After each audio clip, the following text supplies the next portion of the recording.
Good morning, everyone. Today we are going to start business service. Some of the topics we have already discussed in our previous video, like services, okay, and nature, characteristics. These things we have already conducted in our previous video. So today we are going to start types of services. Now see, first service is business service. Now they provide services to business enterprise for the conduct of their activities. अब देखिए business service क्या है. Business services वो services हैं जो basically कोई भी institution कह सकते हैं हम, जैसे कि हमारी बैंकिंग हो गई या कोई भी इंश्योरेंस हो गया या कोई भी ट्रांसपोर्टेशन, वेयर हाउसिंग, ठीक है, या कम्युनिकेशन, कुछ भी ऐसी सर्विस जो हमारी बिजनेस एंटरप्राइजेस को प्रोवाइड की जाती हैं. क्यों? उनकी एक्टिविटी कंडक्ट कराने के लिए. मान लीजिए जैसे एक बिजनेस है, बिजनेस में अब फाइनेंस की ज़रूरत पड़ती है ना, तो अब फाइनेंस की सर्विसेज को कौन प्रोवाइड करेगा? हमारा बैंक करेगा. अब मान लीजिए कोई भी अगर आपको अपनी प्रॉपर्टी या कोई भी गुड्स या स्टॉक अगर आपको इंश्योर्ड करवाने, तो वो सर्विस कौन प्रोवाइड करेगा? इंश्योरेंस करेगा. आपको कोई सामान वेयर हाउस में रखना है तो उसकी सर्विस कौन प्रोवाइड करेगा? वेयर हाउसिंग करेगी. तो इसी तरीके से जो अगर किसी भी बैंक को कोई भी सर्विस प्रोवाइड करनी होती है, कोई भी सर्विस लेनी होती है, तो उसके लिए जो ये फाइनेंशियल इंस्टीट्यूशंस होते हैं ये क्या करते हैं? सर्विसेज प्रोवाइड करते हैं. सेकंड हमारा सर्विस आता है सोशल सर्विस. अब सोशल क्या है? आप वर्ड से ही समझ रहे होंगे. Social service means provide the services to the society. जो सर्विसेज हम सोसाइटी को प्रोवाइड कर रहे हैं. तो क्या कह रहा है? देखिए, services rendered voluntarily to achieve certain social goals. अब देखो क्या कह रहा है? फॉर इंप्रूविंग, कह रहा है वो ऐसी सर्विसेज. सबसे पहली चीज़ आप ये समझिए कि अगर हम कोई भी सोसाइटी को सर्विस प्रोवाइड कर रहे हैं तो वो वॉलंटरी होनी चाहिए. वॉलंटरी मतलब समझते हो? वॉलंटरी मीन्स होता है अपनी इच्छा के अनुसार सर्विस प्रोवाइड करना. वहाँ पर आपके ऊपर कोई भी बाउंडेशन नहीं है, कोई फोर्सफुली आपसे काम नहीं कराएगा. ठीक है, आप अपनी इच्छा के अनुसार जब हम अपनी सोसाइटी को सर्विस प्रोवाइड करते हैं उससे हम सोशल सर्विस कहते हैं. अब जैसे for example, for improving the standard of living of weaker section of society और providing education, health care etcetera. अब जैसे कि आपको यहाँ पर एग्जाम्पल दिया है, जैसे मान लीजिए कोई भी ऐसी कंपनी जिन्हें लगता है कि उन्हें वीकर सेक्शंस की हेल्प करनी चाहिए, ठीक है, उनकी स्टैंडर्ड ऑफ लिविंग को बढ़ाने के लिए, यानी कि वो एक अच्छी लाइफस्टाइल जी सकें, या फिर आप उन्हें एजुकेशन दे दीजिए, या फिर उनकी हेल्थ केयर के लिए आप अगर आप काम कर रहे हैं, तो कोई भी ऐसी चीज़ जहाँ पर हम सोसाइटी की हेल्प कर रहे हैं, उन्हें सर्विस प्रोवाइड कर रहे हैं, उसे हम सोशल सर्विस कहते हैं. नेक्स्ट हमारा आता है पर्सनल सर्विस. पर्सनल सर्विस हमेशा याद रखिए, if will talk about the personal service that means we are talking about the employment, ठीक है, और द कस्टमर्स. मतलब यहाँ पर पर्सनल से ये मत समझिएगा कि हम अपने बारे में बात कर रहे हैं, ठीक है. तो they differ based on the tastes and preferences of the customer. Basically यहाँ पर क्या कह रहा है? पर्सनल सर्विस में हम हमेशा कोशिश करते हैं कि हम लोग किसके हिसाब से सर्विस प्रोवाइड करें अपने कस्टमर्स के. जैसे मान लीजिए जो ट्रेंड चल रहा है या कस्टमर्स को जिस तरह के टेस्ट या प्रेफरेंसेज पसंद हैं प्रोडक्ट्स के रिगार्डिंग, उस तरह की सर्विसेज उन्हें प्रोवाइड करना. अब जैसे मान लीजिए इसके एग्जाम्पल दे रखे हैं, टूरिज्म हो गया, रिक्रिएशन हो गया, रिसोर्ट्स वगैरह हो गए. मतलब ऐसी जगह को गाइड करना या ऐसी चीज़ें क्रिएट करना या फिर ऐसे रिसोर्ट्स बनाना जो कस्टमर की डिमांड पर हो. बेसिकली हमें फोकस करना है कस्टमर की डिमांड पर. नेक्स्ट आते हैं हमारे बिजनेस सर्विसेज. आई होप आपको ये सब समझ में आ गए होंगे. We have 3 types of services. पहला हमारा बिजनेस सर्विस था जहाँ पर सर्विस प्रोवाइड की जा रही किसको? बिजनेस को. सेकंड हमने पढ़ा सोशल सर्विस, जहाँ पर किसके लिए काम कर रहे हैं? सोसाइटी के लिए. और थर्ड बना रहा है हमारा पर्सनल सर्विस, जहाँ पर हम बेसिकली या तो एम्प्लॉयज़ के लिए काम करते हैं या फिर कस्टमर्स के लिए. अब नेक्स्ट आता है हमारा बिजनेस सर्विस. बिजनेस सर्विस क्या है? बिजनेस सर्विस जहाँ पर बैंकिंग के बारे में हम पढ़ेंगे. अब देखिए बैंकिंग क्या है. कह रहा है accepting for the purpose of lending और investment of deposit of money from the public, repayable on demand और अदरवाइज, और may be withdrawn by cheque, draft और अदरवाइज.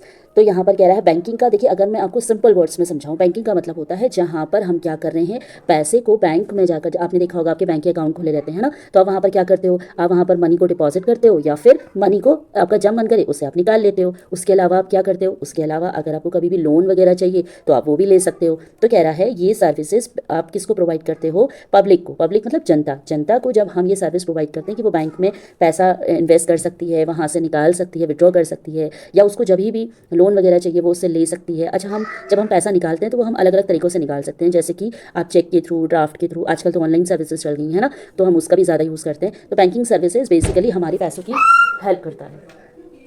अब ये जो बैंकिंग रेगुलेशन एक्ट हुआ है स्टार्ट, वो कब हुआ है? 1949 में. नेक्स्ट आते हैं हमारे टाइप्स ऑफ बैंक्स. अब हमारे कितने तरह के बैंक होते हैं? बेसिकली हम लोग 4 तरह के बैंक्स के बारे में बात करेंगे. पहला होता है कमर्शियल बैंक्स, दूसरा होता है कोऑपरेटिव बैंक्स, थर्ड होता है specialised banks and the fourth one is central bank.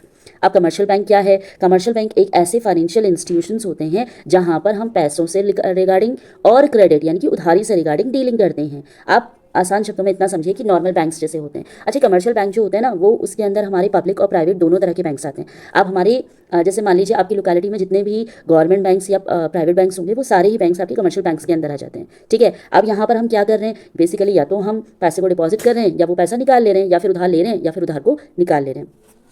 Sorry, या फिर हम वो क्रेडिट को क्या कर रहे हैं, वापस कर रहे हैं विद इंटरेस्ट। हमेशा याद रखिए, अगर आप लोन लेते हैं तो उसके साथ आपको क्या देना पड़ता है, इंटरेस्ट देना पड़ता है, ठीक है। तो कह रहा है govern by Indian banking regulation act 1949। अब ये जो कमर्शियल बैंक्स रेगुलेट होने शुरू हुए हैं हमारे इंडिया में, ये कब से हुए हैं, 1949 एक्ट के थ्रू हुए हैं। अब कमर्शियल बैंक्स भी आपके दो तरह के होते हैं। अभी मैंने मीनिंग में ही आपको समझा दिया है कि कमर्शियल बैंक्स दो तरह के बैंक्स होते हैं, एक होता है पब्लिक बैंक और दूसरा होता है प्राइवेट सेक्टर बैंक्स। अब पब्लिक सेक्टर बैंक्स क्या हैं, owned and manage by the government to channelise bank credit with national priorities. Basically public banks वो होते हैं जो गवर्नमेंट के द्वारा चलते हैं, गवर्नमेंट द्वारा काम करते हैं। फॉर एग्जांपल, अब जैसे हमारी जो गवर्नमेंट है वो क्या करती है, उसी बैंक्स को मैनेज भी करती हैं और कंट्रोल भी कर रही हैं, उसे मैनेज भी कर रही है, ठीक है। तो ये सारे चैनलाइज जो होते हैं वो किसके द्वारा हो रहे हैं, बैंक गवर्नमेंट के द्वारा हो रहे हैं। यहाँ पर आप बैंक पैसा डिपॉजिट भी कर सकते हो, यहाँ पर आप उधार भी ले सकते हो, बट नेशनल प्रायोरिटीज़ के साथ। ओके, अगर हम बात करें पब्लिक बैंक्स कौन कौन से हैं, यानी कि गवर्नमेंट बैंक्स कौन कौन से हैं, जैसे हमारा SBI हो गया, बैंक ऑफ बड़ौदा हो गया, ठीक है। तो ये कुछ ऐसे बैंक्स हैं, सिंडिकेट, इलाहाबाद, ये कुछ ऐसे बैंक्स हैं जो पब्लिक सेक्टर के अंदर आ जाते हैं। सेकंड आता है हमारा, यहीं पर देखिए क्या कह रहा है, 14 banks nationalise by government of India 1980। अच्छा, ये मोस्ट इंपॉर्टेंट तो नहीं है, बट आपको दिया है तो हम पढ़ ले रहे हैं, ठीक है। यहाँ पर नेशनल प्रायोरिटी जो दी गई थी वो 1969 से दी गई थी। 14 नेशनलाइज बैंक हैं जो गवर्नमेंट के द्वारा हैं, और उसके अलावा 6 बैंक नेशनलाइज्ड हैं, 28 बैंक पब्लिक सेक्टर के अंडर आते हैं। ओके, नेक्स्ट आते हैं हमारा private sector banks. Private sector banks क्या हैं, owned and manage by the private parties govern by the RBI। Okay, ये बहुत मोस्ट इंपॉर्टेंट है कि जितने भी प्राइवेट बैंक्स होते हैं इसको हमारा गवर्न कौन कर रहा है। बेसिकली अगर जैसे हमारी जो गवर्नमेंट होती है वो कौन सी गवर्नमेंट होती है, जैसे हमारी भाजपा हो गई है ना, BJP हो गई, और हमारी अलग अलग तरह की आप पार्टी हो गई, ठीक है, कांग्रेस पार्टी हो गई। तो इस तरह से जो हमारी जो गवर्नमेंट्स होती हैं वो क्या करती हैं, हमें रन कर रही हैं, हमें चला रही हैं अपने रूल्स एंड रेगुलेशंस के अकॉर्डिंग। न सेम मैनर ये हमारी जो बैंक होती हैं, बैंक्स को भी रन करने के लिए गवर्नमेंट बनाई जाती है। वो गवर्नमेंट कौन होती है, RBI होती है। RBI मतलब रिजर्व बैंक ऑफ इंडिया। और यही जो RBI होती है, इन्हीं का काम होता है सारे ही इंस्टीट्यूशन में क्या करना, रूल्स एंड रेगुलेशंस बनाना, इन्हें कंट्रोल करना, इन्हें मैनेज करना, सारा काम कौन करता है, ये RBI करती है। बेसिकली अगर हम आसान शब्दों में कहें, देखिए गवर्नमेंट के पास एक ही काम तो है नहीं, बहुत सारे काम है। अब वो ऐसा तो है नहीं कि वो बैंक पे ही फोकस करती रहेगी, तो वो क्या करती है, सबके लिए अलग अलग बैंक्स बना देती है, सॉरी गवर्नमेंट्स बना देती है, और वो गवर्नमेंट क्या करती है, उनको रन करती हैं। तो in the same manner bank को भी रन करने के लिए क्या बनाई गई है, RBIs बनाई गई हैं, जिसे हम सेंट्रल बैंक ऑफ इंडिया बोलते हैं, ठीक है। अब यहाँ पर कह रहा है free to develop their own policies decision regarding banking operation. ये लोग फ्रीली क्या कर सकते हैं, अपनी पॉलिसीज बना सकते हैं, या बैंक को रन करने के लिए अगर उनको कोई रूल्स एंड रेगुलेशंस अलग से बनाने तो वो भी वो बना सकते हैं। यहाँ पर ये देखिए 34 प्राइवेट सेक्टर बैंक्स हैं इंडिया की। इसमें IDBI हो गया, ICICI हो गया, फेडरल बैंक हो गया, कैथलिक हो गया, ठीक है, ऐसे बहुत धनलक्ष्मी हो गया, ये बहुत सारे ऐसे बैंक्स दे रखे हैं। नेक्स्ट आता है हमारा सेकेंड, वो कौन सा है, cooperative banks. Bank organise based on the cooperative principles. जो हमारे कोऑपरेटिव बैंक्स होते हैं वो क्या करते हैं, हमारे प्रिंसिपल्स जो कोऑपरेटिव प्रिंसिपल्स होते हैं, मतलब जो हमने ये चैप्टर 2 में भी पढ़ा है कोऑपरेटिव सोसाइटी के बारे में, है ना। तो यहाँ पर क्या होता है, कुछ लोग मिलकर के कोऑपरेटिव बैंक बनाते हैं, जहाँ पर वो लोग क्या करते हैं, अपने ही रूल्स एंड रेगुलेशंस अपने प्रिंसिपल के हिसाब से उस बैंक को रन करते हैं। तो they are governed by the provision of the state bank society act, ठीक है। It is important source for rural credit. सबसे ज़्यादा हमने उसमें पढ़ा था उस टॉपिक में कि कोऑपरेटिव सोसाइटीज़ जो बेसिकली बनाई जाती हैं वो सबसे ज़्यादा हेल्प करती हैं उन लोगों को जो वीकर सेक्शंस होते हैं। वीकर सेक्शन कहाँ पर आ जाएंगे, आपके रूरल एरियाज़ में। तो इन अ सेम मैनर यहाँ पर भी वही हो रहा है, जो गरीबी पिछड़े एरियाज़ हैं, वीकर सेक्शंस हैं, उन्हें क्रेडिट वगैरह प्रोवाइड करती है ये कोऑपरेटिव बैंक्स। थर्ड आता है हमारा स्पेशलाइज्ड बैंक। स्पेशलाइज्ड बैंक क्या होता है, organise to render specific purpose to the public. जहाँ पर ऐसे बैंक जो कुछ स्पेसिफिक पर्पस के लिए ही आपको लोन प्रोवाइड कर रहे हैं, ठीक है। अब जैसे आप फॉरेन एक्सचेंज वगैरह करते हो, या इंडस्ट्रियल आपको कोई हेल्प चाहिए, है ना, या एक्सपोर्ट इम्पोर्ट में जब आपको कोई सर्विसेज चाहिए, तो इस तरह की सर्विसेज जो बिल्कुल ही अलग होती हैं, हमारी नॉर्मल जो डिपॉजिट या विड्रॉ से अलग होती हैं, उन्हें हम क्या बोल रहे हैं, या फिर फॉरेन एक्सचेंज वगैरह के लिए जो सबसे ज़्यादा यूज़ किया जाता है उसे हम स्पेशलाइज्ड बैंक्स बोलते हैं, ठीक है। ये इन स्पेसिफिक पर्पस के लिए ही यूज़ होती हैं। नेक्स्ट आता है हमारा fourth, central bank. Central bank क्या है, सेंट्रल बैंक एक ऐसा बैंक है, मैं बता चुकी हूँ। सेंट्रल बैंक क्या है, RBI होता है हमारे देश का, जिसका नाम है RBI, ठीक है। सेंट्रल बैंक क्या है, सारे ही बैंकों का बैंक है, पहली चीज़ इतना समझिए। अच्छा, सेंट्रल बैंक क्या करता है, सेंट्रल बैंक कंट्रोल करता है, रेगुलेट करता है जितने भी ऑपरेशंस आपके कमर्शियल बैंक के अंदर होते हैं। उसके अलावा bankers to the government and control the currency. जितने भी बैंकर्स मतलब गवर्नमेंट के जितने भी बैंक्स या उनकी करेंसी वगैरह होती है या क्रेडिट पॉलिसी होती है, उन्हें भी कौन कंट्रोल कर रहा है, ये सेंट्रल बैंक करता है। उसके अलावा Reserve Bank of India is the central bank of our country.